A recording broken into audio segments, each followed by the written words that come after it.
Hello guys, in this video I'm going to show you how to remove blemishes from a picture in Adobe Photoshop. The first thing you need to do is enter the app. Once you are done with that and you are in the home page, you can just press on a picture.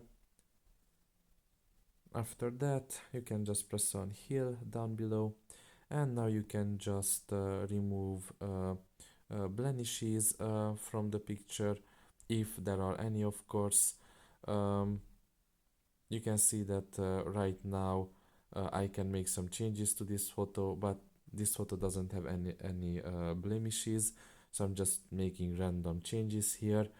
Now if your photo does, you can remove them, of course. In my case it's pointless because I don't have any picture like that, unfortunately, but this is how you can do it. So that's pretty much it, really. I hope this video was helpful to you. Thank you for listening and see you next time. Bye bye.